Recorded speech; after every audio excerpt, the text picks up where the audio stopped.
All right. Now, for today's last presentation, we'll move from some small mammals to some big ones, and I'll pass it over to WCN's Executive Director, Gigi Colon. Thank you, Tommy. You stole my line. Yeah, we're going to go from very small mammals to very big ones. I know it's been a long day. I really want to say thank you to all of you for staying so late. We're running a little behind schedule, but this is worth the wait. People might be a little tired, so why don't you just stretch out? Stand up, put your hands up in the air, just move. Just wake up for a sec. Yes, that's great. All right, stretch. Don't hit your neighbors. I will give time for Ian and Lucy to walk on over. Okay, great. It is now I want people to get back down. I should never give him freedom. So it's a great pleasure now to move on to our last presentation. It's a tremendous honor to be able to welcome them to the stage. I still remember one of the first times, I have many memories of discovering the work of Ian, including when I was a little kid reading books or seeing him on TV. And then one day I found myself in a small Cessna plane in the middle of Kenya, piloted by Dr. Ian Douglas Hamilton. And he'd already taken me to, 2 or 3 different locations, landing on various dirt strips. And I had lost my bearings, and I turned around and I said, well, where are we going now? And he said, now we're going to get the best cup of coffee. And poof, we took off. And I was like, wow, this is really cool. I'm so lucky. I'm just flying with Ian Douglas Hamilton, going to get the best cup of coffee in Kenya. And it's a fantastic moment. Ian is an incredible human being. He is surrounded by an incredible team. I don't think he needs any introduction in terms of what he's done for conservationists around the world and for elephants through not one, but 2 crises.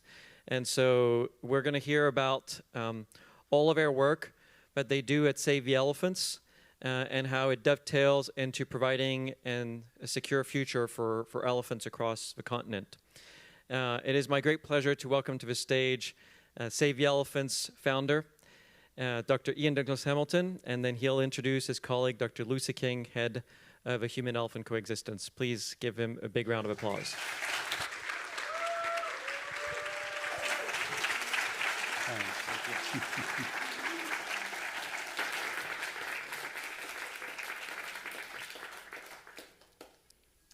Well, it's great to see you all.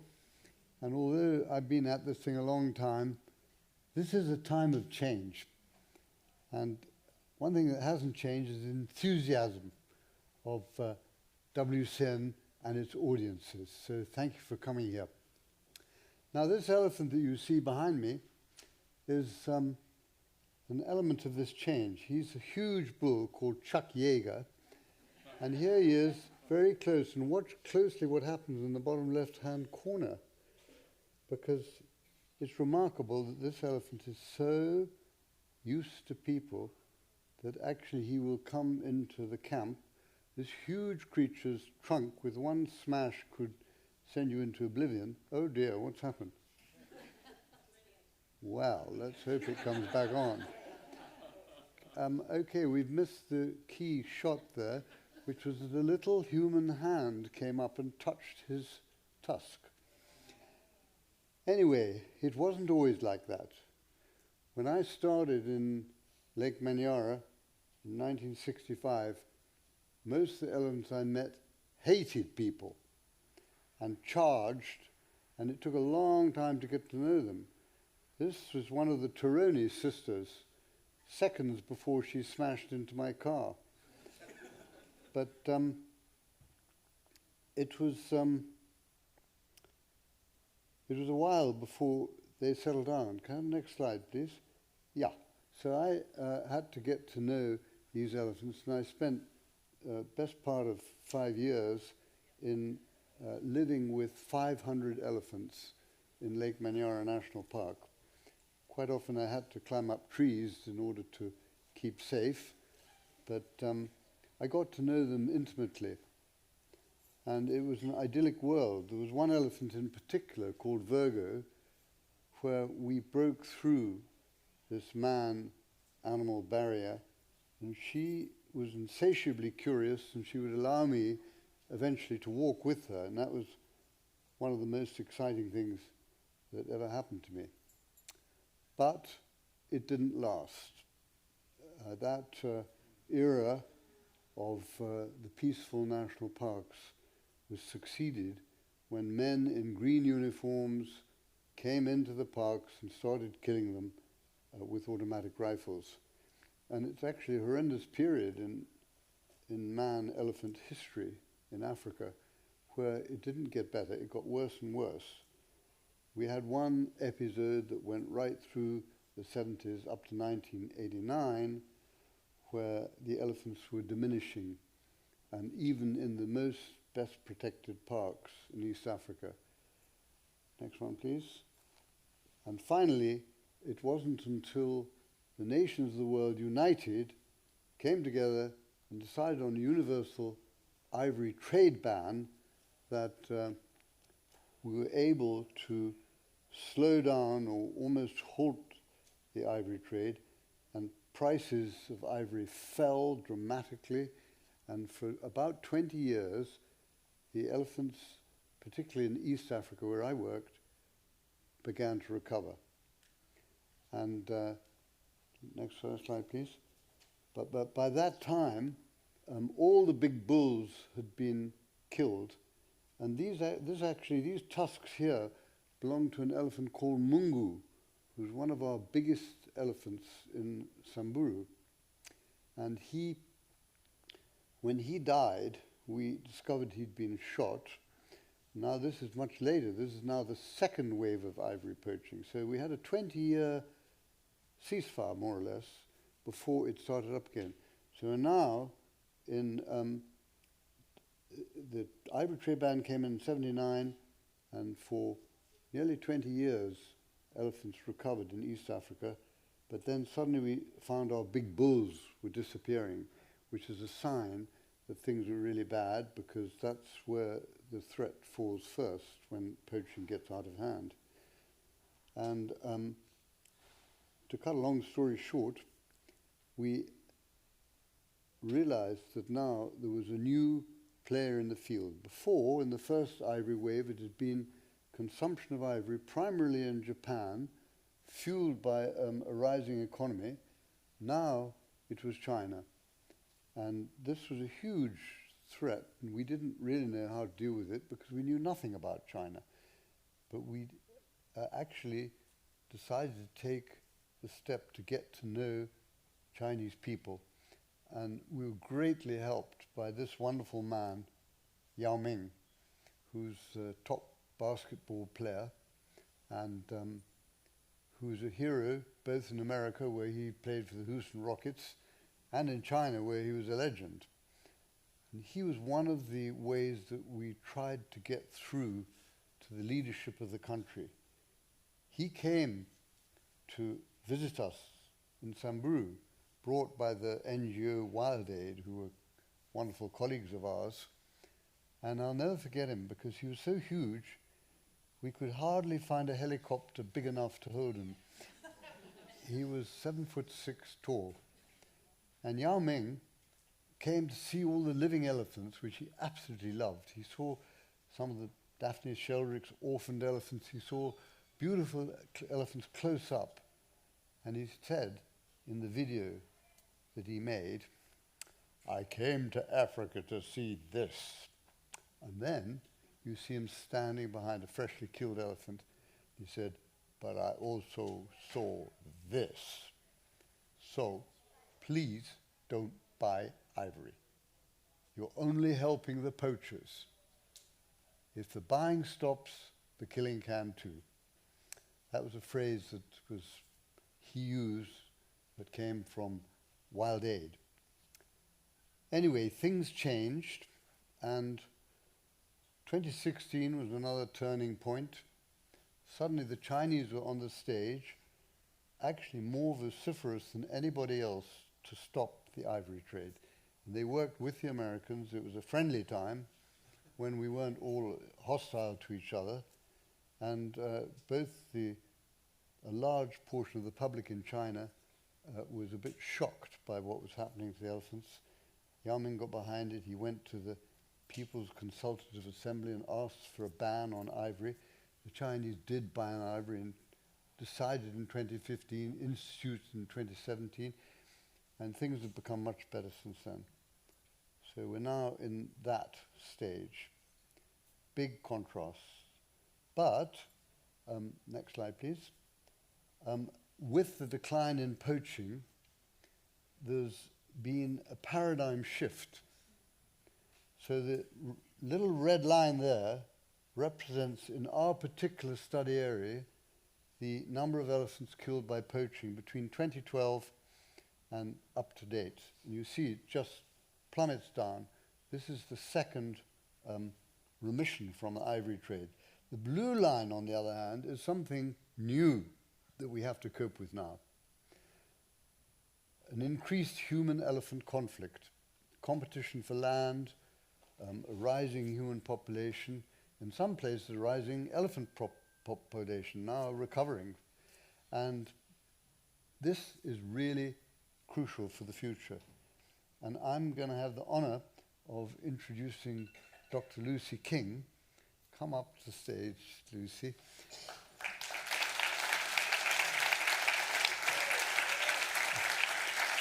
Because in the search for solutions, Lucy has found a lot of the answers, and she's going to tell you about it. But it's really our chief worry now is how do we change human-elephant conflict into human-elephant coexistence for the future. Lucy. Thank you, Ian. Thank you so much. I'm just going to play you a short video just to introduce the issues that we're dealing with in Samburu, and then we'll move on.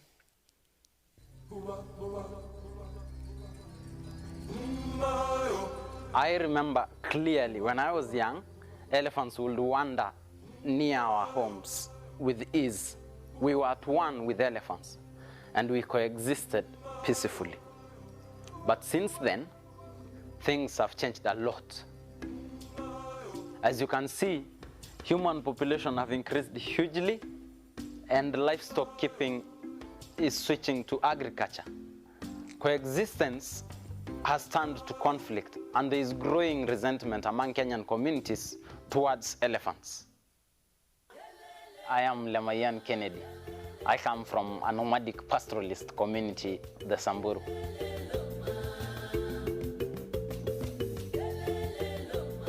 In our culture, elephants are considered to be fellow tribesmen. And when an elephant dies, we follow through the same rituals as the death of a human. We place green twigs on the carcass, just as we place flowers on our beloved ones. Sadly, this folklore is fading away now, and as more and more Samburus switch from pastoralism to agriculture, it's not uncommon for Samburus to kill elephants. I have loved elephants since when I was young. I remember running to the edges of our farm just to see their dung and footprints and the direction they have moved. I was always fascinated with their presence, yet at the same time terrified. Close to 5 years now, I have been working with Save the Elephants, and I'm passionate about rekindling a closer relationship between my people and the elephants. It will be such a shame to lose an entire species that has been here longer than us. Thank you so much, everybody, and thank you so much, Ian, for introducing me and for all of your amazing work. We're so honored to be here in Ian's 80th Circle Around the Sun.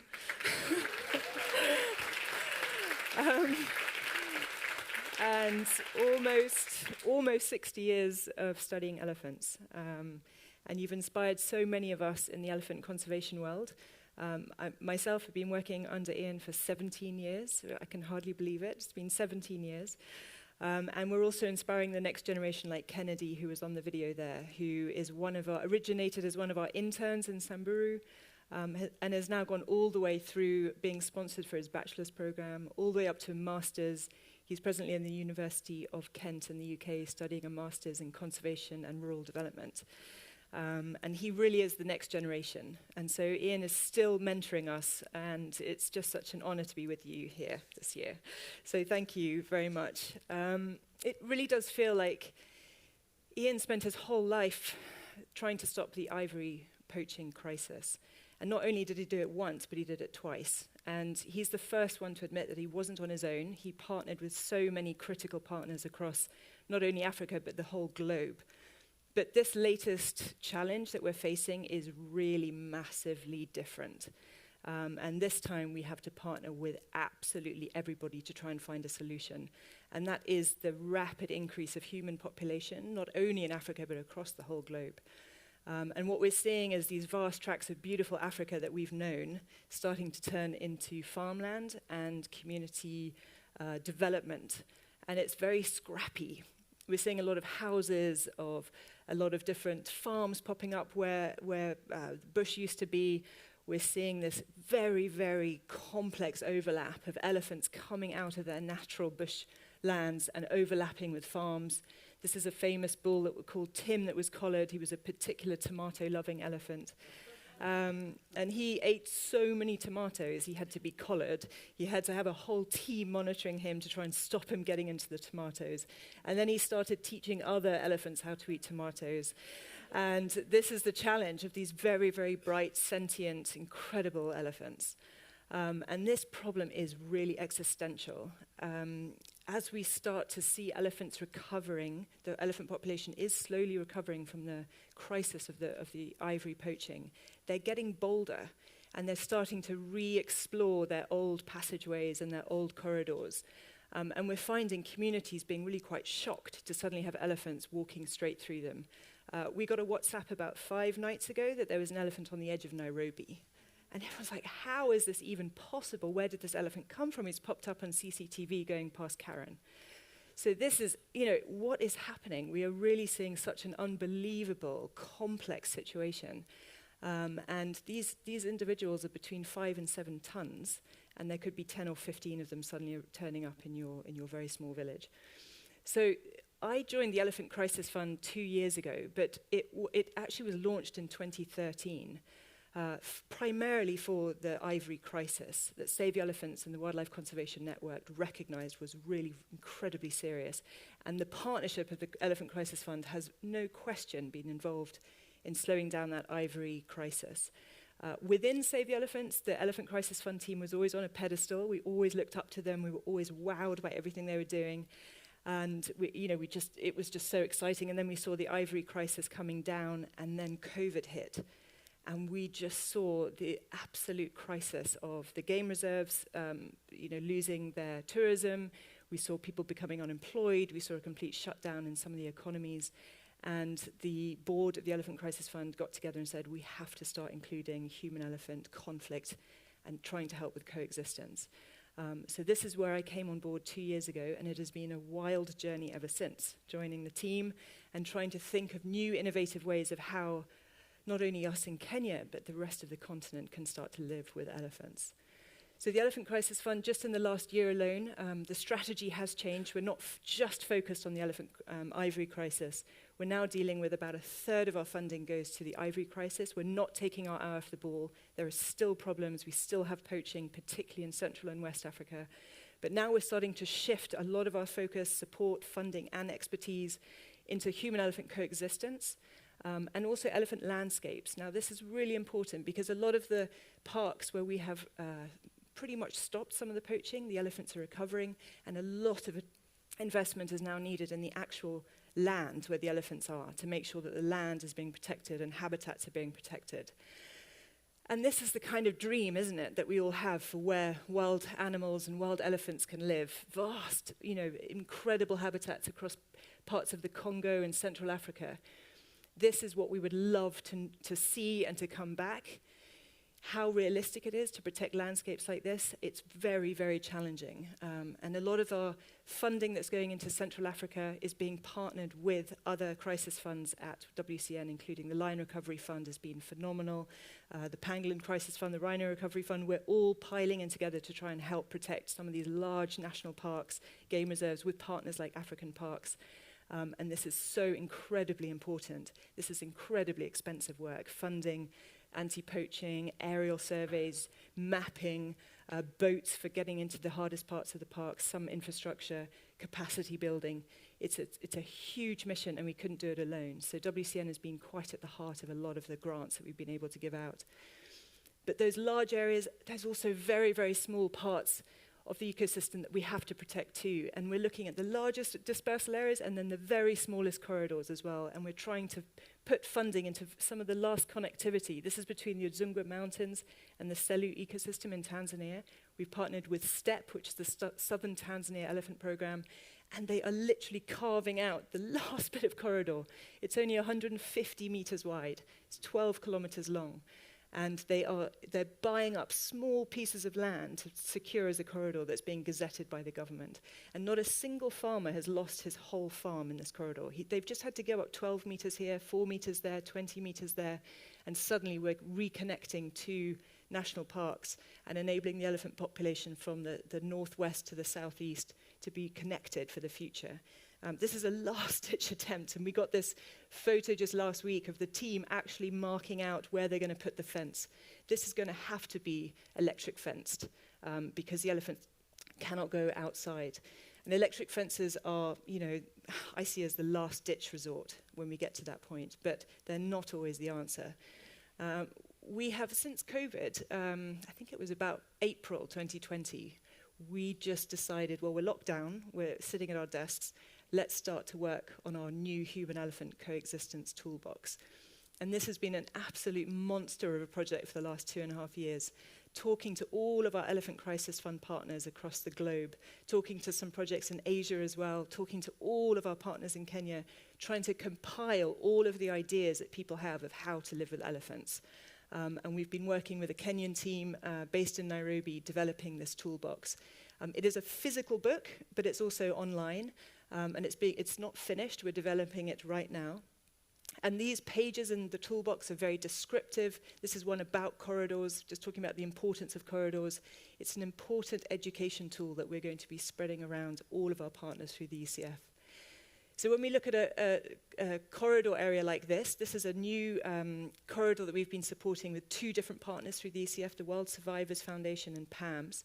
And this is the Ngorongoro Conservation Area in northern Tanzania. And this takes this vast forest area where the big crater is all the way down into Lake Manyara, which is where Ian started his work so many years ago. And when Ian was looking at this photo, he said, oh my goodness, that all used to be forest. And now it's all farmland right up to the edge, apart from this one strip called the Upper Kateti Corridor. And so we are funding 2 of these different organizations to try and protect that last strip. And it's not 150 meters, it's 5 kilometers wide. So we have hope that with this very sensitive corridor protection, the connectivity will remain. And instead of putting an electric fence there, we're using a more livelihood approach to the corridor.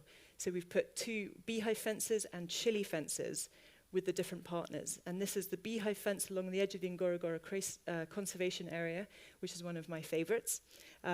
This is a project that came to our camp in Savo where we trained them on how to build beehive fences. We've actually gone back to visit them on the site, and we're really partnering with them to help develop a beehive fence along the corridor.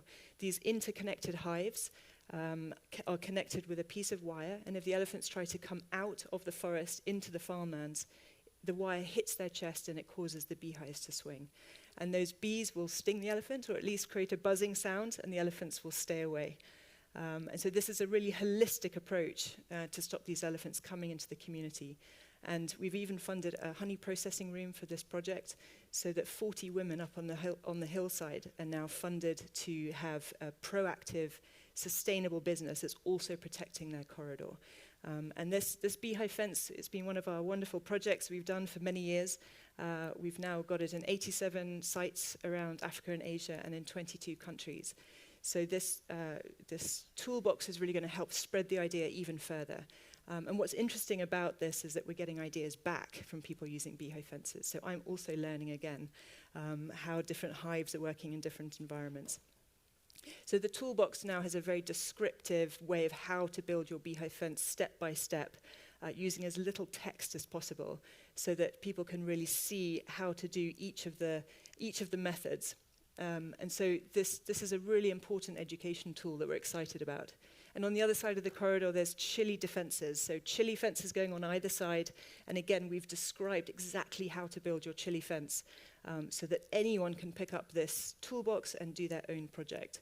And there is the team from PAMS building the Chile fences, and really they've also helped us design the toolbox and make sure we got the right details in. So as you can see, step by step, there's a whole ingredients list. This is all being translated into Swahili and French, and this is now being spread amongst all of our ECF partners. The great thing is that this toolbox, whether it's digital or physical, is going to get to places that I can't reach, or that Chris can't reach, or that Ian can't reach. This is deep in the Odzala Congo forest. And this team have now heard how to build Chile fences, and they're designing a Chile fence right on the edge of the forest there to stop the elephants coming out into the forest. And this is protecting forest elephants. And so again, we're learning how these are working in this forest environment. Again, a really super one is the food storage. This is so important. This important aspect that if communities feel their food security is being impacted by elephants, they will go out of their way to retaliate against the elephants, and also go into the forest areas to cut trees, to provide money for their families. So these food storage and protection systems are really wonderful. We've supported a number of grants to projects around Zambia and Tanzania, where communities can build their own food storage area. An elephant cannot knock this down, and you can store up to 1 to 2 tons of maize inside these food storage areas. This is some of the projects we've supported out in the Serengeti National Park, where these elephants have been traipsing through these houses, pulling houses down to get grain and food, getting bolder. And so this lady now has her own food storage system to protect her grains. And once the lady is now secure in her food, she can now be engaged about other issues around elephants and other community projects. Women are so crucial. We have a Women's Enterprise Centre on our project, and I've seen the power of empowering women. They are extraordinary, and they're often left out of some of the more physical barriers of protecting your farm against elephants. This is a smelly elephant repellent where the ladies are making a concoction of very smelly, a mixture of ingredients that keeps elephants away that they really hate. And we've got just hundreds and hundreds of women now who are beekeepers, who've been engaged in elephant conservation because they've been given a livelihood through some of the projects that we're supporting. And this is the future. This is the future where women and their children and their girls and their boys are going to be looking after their environment, just with that little helping hand at the beginning, that little edge of self-sustainability and self-reliance where they can look after themselves. So we're taking this toolbox around to many of our project sites, talking to our ECF partners, hearing how they're living with elephants, making sure that if they have a new idea, we're putting it into the book. And so we're gathering so much information. Chris and I were just in Ethiopia talking to this team of experts and community wardens living with elephants on the edge of Chibura National Park in Ethiopia. And so these are really exciting times for us to be sharing our knowledge at Save the Elephants with all of our network, and hoping that we're going to generate this entire new wave of community-based methods to live with these huge pachyderms. So if you're interested to look at our toolbox, we have some hard copies here, but please do go online. It's totally free and open source. Please share it with anyone you know living in any national park, in any community area. We've had several people contacting us from Laos and Cambodia and India and Thailand, all interested as well as to whether these methods can work in Asia. There's around 80 different methods inside this book. So yeah, thank you very much for having a look and just letting us know if you have any updates from it. So really, I just wanted to finish with another beautiful photograph of elephants. This is what drives all of us at Save the Elephants, is the passion we have for these individual animals, how critical it is that our fundamental research in elephant behavior and elephant cognition, understanding how they respond to threats, how they respond to the environment, how they move through the landscape. This fundamental research is exactly why we've been able to discover all of these new methods of how to live with elephants. So we must never forget the animal. And we often come at it from when we see a problem and how elephants are coming into communities. We understand the human impact, but we look at it and go, why did that elephant do that? Let's go back to the fundamentals and really understand. And I don't think we'll ever move away from that. These animals drive us. They give us the passion to do what we do, the endless long hours, the many, many risky things that we've done over the years looking after these creatures. and also the significant funding that we need to keep them alive. This is no small feat, and this planet is very, very complicated, and so much more so over the last 3 years. Everything is changing. The drought that we're experiencing, the political turmoil, the rapid loss of land, and we just must never forget why we're doing it all. And so many people are behind what we're doing, including all of you here. And I really can't thank you enough from all of us at Save the Elephants. Everyone at Save the Elephants knows we're here today.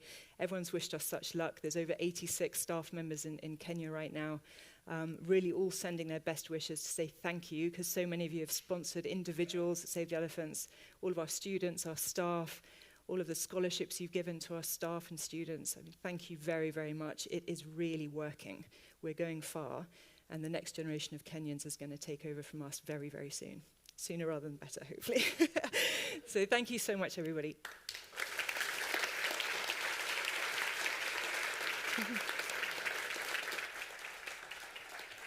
So we know it's late, but we also know that we've got incredible experts with us here on stage, and a few others here in the room as well. I want to point out Dr. Chris Dallas, who's right here, so if you've got more questions about elephants.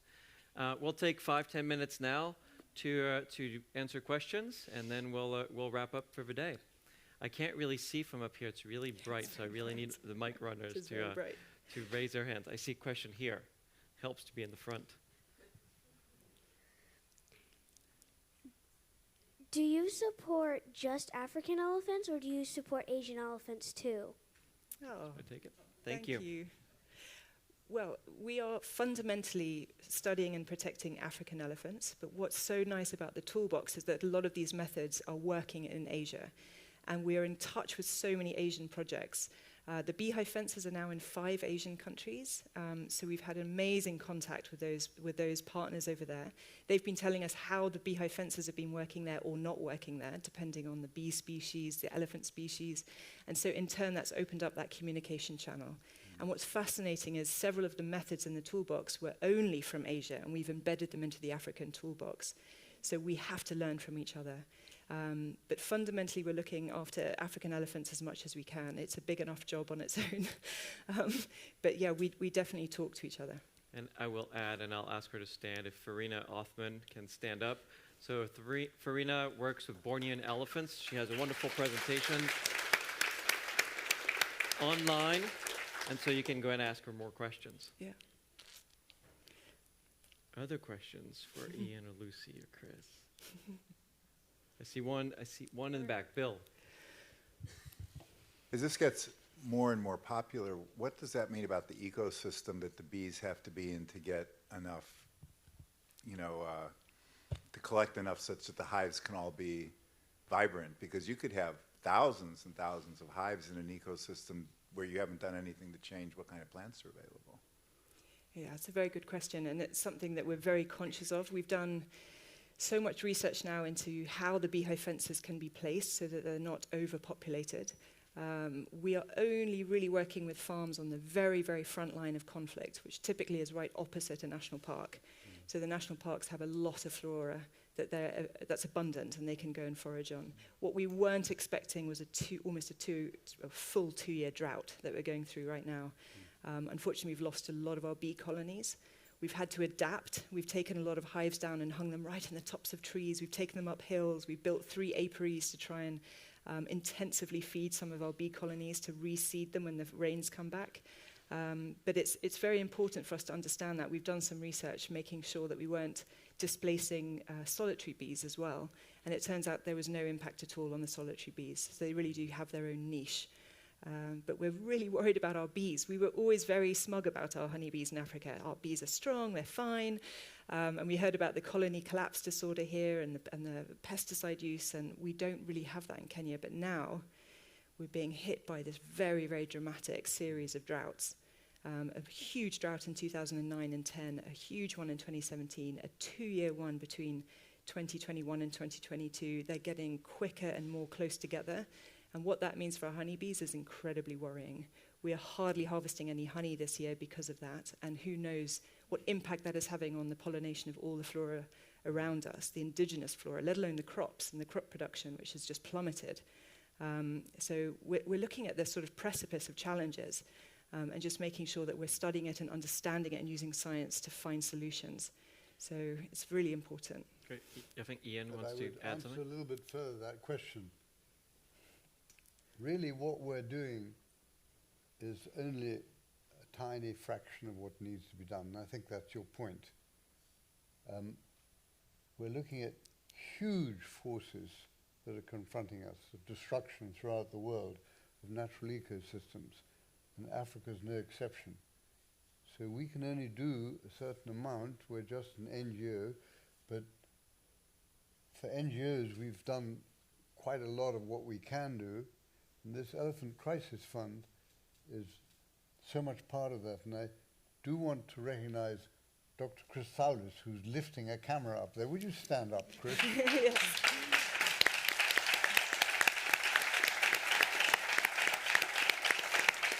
He's the director of the Elephant Crisis Fund, and it's been a unique combination of two NGOs working together, Wildlife Conservation Network and Save the Elephants, and reaching out to donors across the world and having the most phenomenal number of projects that we have generated.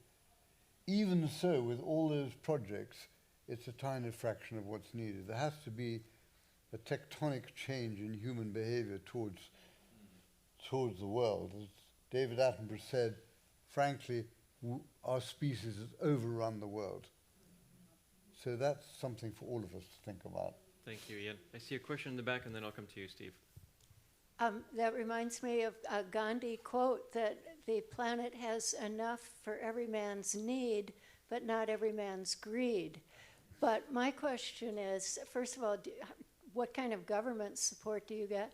And how do the chili fences work? I know that the elephants don't like bees because they can go up their trunks, but can you explain about chili fences, please? Yes.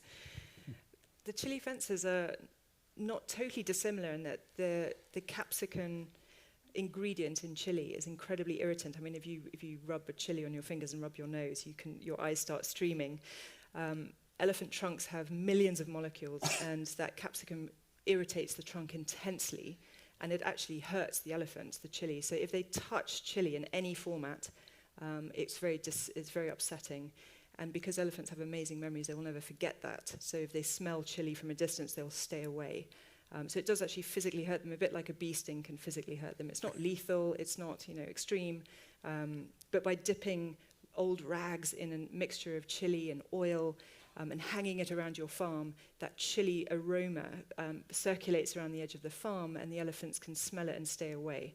In the toolbox, there's actually 9 different ways of using chili. So it's really exciting. And again, the original chili discovery was by Dr. Lockie Osborne down in Zimbabwe, who discovered that. But because he made that open source and he told everyone, there's been 8 other methods now using chilies.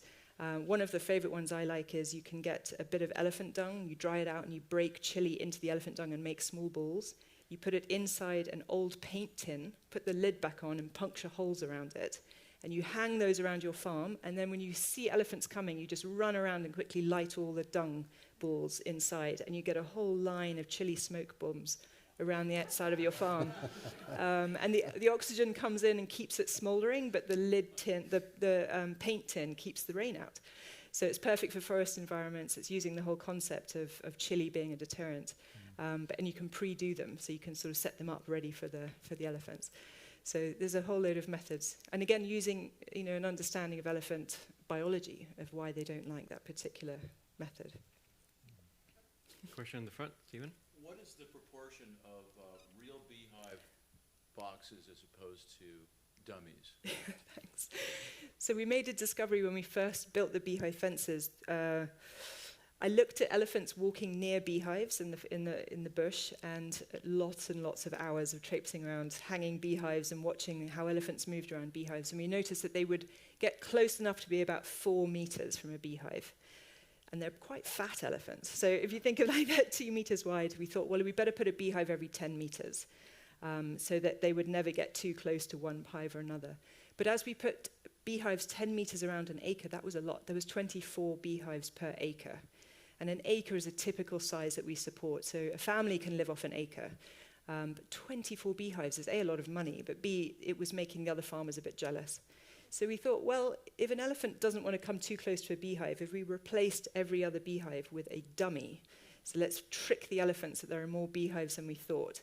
And we made square cutouts that painted the same as a beehive, hung them up, made them look like beehives, and we replaced every other hive. So we have a beehive every 20 meters now and a dummy in between. And a dummy is just a piece of flat plywood painted yellow, and it swings. And it seems to work. So we've halved the cost of the beehive fence, and it means that we can support a larger area of farmers. And so 1 acre is only needing 12 beehives, which is now a realistic number. That's a realistic amount for people to get honey and to make it a profitable business without it being too much. So yeah, it's been a series of discoveries. I see a question. Jeff, over left. I was wondering what Elephant Crisis Fund is focusing on forest elephants. What's the hope for the forest elephant? Because they're in a very different decline picture than, say, savanna. Yeah, it'd be fantastic if Chris Can could. we give the question to Chris? Yeah, have you got an hour or two? I can answer that question. He does not, by the way. Sorry? No. Well, look, I think one thing that is encouraging is that the decline of forest elephants that was absolutely massive up to about 2016 has declined. So we're just working on the forest elephant status report, bringing up to date all the new surveys that have been done since 2016. And there hasn't been significant decline, nothing like what was seen previously. And in fact, in Gabon, which is where the biggest forest elephant population is, there has been an increase in the estimated number. We don't think there's necessarily been an increase, but there's actually about 30,000 more elephants in Gabon than had previously been thought because of improved survey techniques. But I think the big thing is there's a lot of Central Africa that doesn't have a lot of people in, and it still has forest, but it has very little wildlife, very little elephants. And the important thing is to try and protect those areas and to allow the wildlife to recover. And then secondly, obviously, there's the areas where forest is being lost, often due to encroachment of agriculture, but more particularly large-scale plantations, palm oil and things like that, and coconut and